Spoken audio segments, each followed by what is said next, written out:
Get out of the way, you bent old fool, before you slow us all down. Edward Marlowe was 83, and he stood in the bay with grease under his nails and hands that remembered more than his face could show. The new men circled like a restless tide, helmets too bright, boots too loud. Sergeant Callum laughed, and the laugh landed like a stone. He called Edward slow, obsolete, a relic from a war story that belonged to museums, not to the present. Edward did not answer with words. He listened. His palm found the cold flank of the tank, and he let the metal speak to him in a language few could name. They moved with speed and noise, swapping parts and jargon, treating the hull like a problem to be fixed and forgotten. Edward moved with the opposite economy, each motion paired to essentials, like a surgeon cutting only what was necessary. Corporal Davies mocked the old man for touching the engine, saying he was hearing ghosts in gears. The men laughed, and the commander shrugged. The dismissal simple and public, the sort that stings more than an order.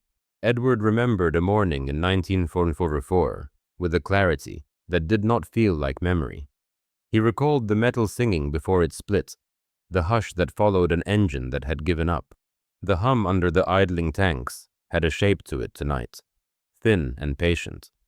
Edward closed his eyes and traced the contour of the sound, a slight wobble beneath the even pitch that made his jaw tighten.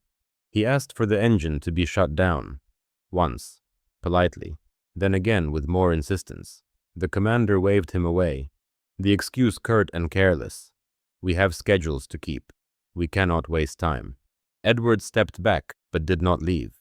He kept his hand where the metal warmed under his palm, and he listened for a fraction more, like a man waiting to recognize a voice across a crowded room. A memory slid under his ribs, not explained, but understood. He had been 21 when the Sherman had died under them, and the world had caught fire. He did not raise his voice. He did not plead. He felt the temperature of the hull, the micro-variation in vibration, the way a bearing that is settling sounds different from one that is about to fail. Someone muttered that the old man fancied himself a prophet, and the mutter colored the room with easy certainty. No one wanted to be the one to stop the schedule for a superstition. Edward took out his penknife, not to harm, but to make a small, deliberate incision in a rubber sheath by the service panel. A soft cut, precise, leaving the main harness intact. He did it quickly, with the authority of long practice. He walked toward the exit with measured steps as if leaving, and the younger men took their positions. The question that hung in the bay was not whether he could fix machines, but whether his ears still mattered enough to be obeyed. As he reached the threshold, the sound shifted, a subtle climb in pitch like metal holding its breath. He stopped mid-stride and did not turn his head, because turning would admit uncertainty, and he had none to offer. A young recruit named Michael hung back and watched with a softness in his eyes that the others had not earned. Michael had seen his grandfather tinker at home, and he recognized the patience in Edward as something not taught but born. Edward felt the old tremor in his hands, a small betrayal, and he used his other hand to steady his wrist on the metal. The minor weakness annoyed him, and he turned it into focus. He did not seek thanks. He sought only to keep the engine honest. His fingers found the service tag on the panel, and for a moment his thumb traced a stamped number, a quiet ritual inherited from years of maintenance. Then he took a breath to clear space for action, and he walked back across the bay toward the tank with measured intent. The question the bay would not answer was this: will they listen when it matters, or will his caution be buried under convenience? He remembered filing a brief note the day before, a small line in a bulky ledger. The bay hummed on, indifferent to his faint administrative protest. Edward eased his palm beneath the service flap, feeling for warmth and resistance, and the metal answered with a tremor that did not belong to routine wear. His thumb found a cable with a faint halo of vibration, and he let his ear hover close to that pulse. The action he planned was simple and silent, a prevention, not a sabotage. But the room believed the worst of bold moves. He set his jaw and moved his hand to test the connector, the bay holding its breath without knowing why. He hesitated for the width of a breath, then moved. Edward moved with the bay still in his ears, a man who had done a lifetime of small savories and kept his silence. The soft cut he made in the sheath had been precise, a professional excuse rather than an admission, and he had thought to leave it at that. Within a breath, the routine ruptured. A roar rose from the neighboring bay, a sound that swallowed bone and made men scatter. Shouts layered over shouts, and the ordered world split into noise. Sergeant Callum reached for the radio and found his hands trembling. Corporal Davies dropped a toolbox and stared as if the world had gone wrong. The bright confidence drained from his face. Edward did not run. He walked toward the blast with the economy of someone who had seen worse and decided to measure it. The smell of burnt lacquer and overloaded wires stung. A note he had known once and never wanted to hear again. A lift in the bay revealed twisted metal and a paling of faces. The commander moved briskly, issuing commands that slid off the dread, and officers formed a ring around the wreck like uncertain surgeons. Someone shouted that Edward had touched the wiring, that he had tampered with the harness. The words hit him like a thrown stone, and the room tilted from caution to accusation in the space of a heartbeat. The military police moved with the certainty of paper shuffling. They cuffed Edward with hands that had not the feel of age and duty together. And men who had mocked now found reasons to step back. Edward offered no protest beyond the warmth in his palm, where the metal had been. He could have explained the cut. He could have said he had taken a precaution. But explanation would be plea, and plea was currency in short supply. They questioned him in a room where truths went to be examined and found wanting. Questions were rapid and clipped, each designed to make a man fold, and Edward answered in short sentences and left space for the rest to arrange itself. In the bay, rumors congealed. Men who had jeered now found reasons to look away, and younger mechanics whispered of old tricks and ghost stories passed down like warnings. Michael stood apart and watched Edward return, a gaze without flinching. And a pull formed between ridicule and skill that Michael could not yet name. The inquiry logged that a regulator had failed and a fuel line had been compromised, embers finding a cradle and spreading fast. The initial technical readout suggested accidental ignition, yet the report also noted an anomalous interference with the harness on the tank beside the wreck. Callum insisted Edward had meddled, that the sheath cut was proof. His voice hardened in the official notes, and ink traded like judgment. And Davies nodded, as if the narrative was already written. Edward could only remember the ledger entry he had left, a terse line about an odd hum during the last run. He had flagged a bearing the day before, and been told to log it and move on, as if paper might silence consequence. The commanding officer wanted closure, and the air bent toward certainty. Men wanted a tidy answer that fit on a report, neat and punitive, and the easier the force could name a culprit, the less they needed to look at their own haste. Military police filed their charge, and the words read like convenience rather than truth. Edward felt the weight of both rubber and ink, and for a moment wondered whether a life spent listening could be weighed on scales meant for fists. In the mess, men argued over culpability, like scholars who had known no loss, trading versions of events as if the retelling might change the fact.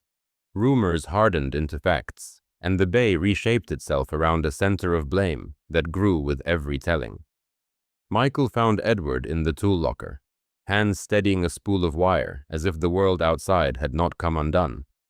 Michael did not step into the light. He merely said, "Your hands are clean, sir," and the line between respect and accusation flickered. Edward nodded once and did not seek vindication. He wanted the men to wake to what the machines were telling them. He wanted a ledger line to mean more than a crossed box. The charges would stand and someone would have to dig for proof that might be humble and slow. The open question tightened into a promise that someone would check the maintenance logs, and that someone might read beyond neat sentences to stubborn truth. Michael watched and saw the patience that belonged to mechanics and survivors, and he felt the small obligation to look. Edward glanced at his palms, felt the fine line where he had intervened, and felt no triumph. He had done what he thought right and waited to see whether a ledger line could clear a name, or if a man must stand alone behind the sound he alone could hear. Investigation moved slow, the kind that chews through paper, but it moved. Michael pulled the ledger and read the terse line Edward had left, and he found the stamped entry from yesterday that matched the hum. The sensor logs told a quieter tale, a chart of frequency that spiked and settled in ways a new man would not notice. A small team cross-referenced the readout with the maintenance docket and found a pattern that did not belong to ordinary wear. The commander asked for a private review, and he kept his voice low, as if lowering volume might make truth easier to hold. He read the entries twice, and his jaw worked as if he were deciding which duty to honor. When the technician produced a photograph of a frayed coupling and pointed to worn insulation, the room shifted. The image was small and ugly, but its implication was larger than any argument. Callum argued the cut was tampering, and his tone hardened as he clung to certainty. The commander looked at the photograph and then at Edward's name on the roster, like a man weighing the cost of being wrong. A quiet meeting was called, and words moved between men in measured exchange. The technical board confirmed that the regulator failure could have been arrested with a small intervention, and that someone had indeed made a subtle change that diverted a fault. The change did not read as sabotage, but as a deliberate safety measure. The forensic note used technical language and left room for interpretation, but the interpretation slid toward mitigation rather than malice. The commander sought Edward in the bay and found him at the tank, palms in the metal as if listening for approval. He stood in the doorway and waited for Edward to look.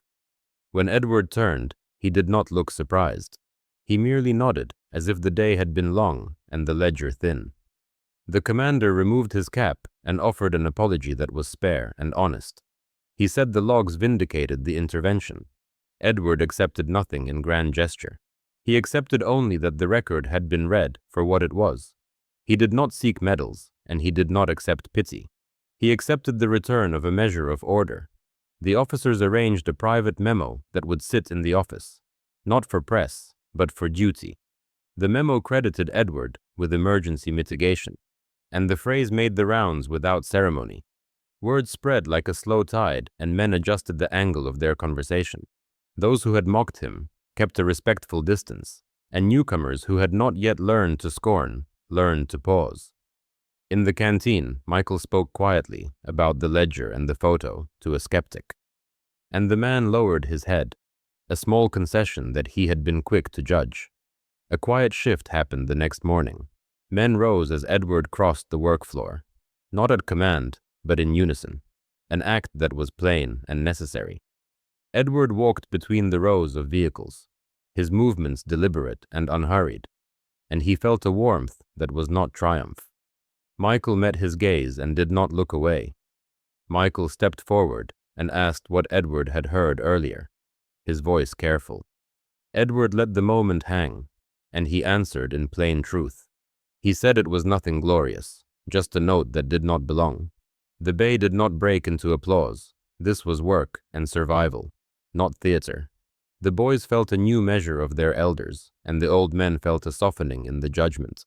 The commander came once more and placed a small card in Edward's hand. Not a medal, but a handwritten thanks signed by a name that had been reluctant to admit fault. Edward read it and tucked it into his shirt pocket, where paper met skin. He returned to the tank and listened, not for glory but to ensure the next run would start and stop with less risk. The hum under the metal answered faintly, a softer pitch than before, like a long breath released. Edward closed his eyes and let himself register the shape of the sound. For a moment the machinery seemed to bow to the one who had kept its rhythm from discord. He did not announce victory. He steadied his hands and straightened. The bay carried on, and men returned to their tasks. But something brittle between them had softened. Michael took a spool of wire and sat beside the old man, and they worked in companionable silence. Men filed past and saluted as if to a new routine. Edward kept the folded card where he could feel it when he tightened a bolt. He felt a hand on his shoulder, a gesture that gave everything without asking. He breathed and returned to work without fuss or fanfare. The hum settled into a small, steady note, and Edward listened a beat longer than necessary. He stood and let the sound sink, and he felt the room shift to a steadier pitch, not loud, not announced, merely altered to the temper of those who had learned to listen. He never asked for thanks. He never sought a medal. But men like Edward remind us that silence isn't weakness, it's wisdom paid in scars. If this story stayed with you, there are more like it. Quiet names, hidden acts, heroes who never raised their voice, yet changed everything. Stay a while, listen closely. You'll hear them too.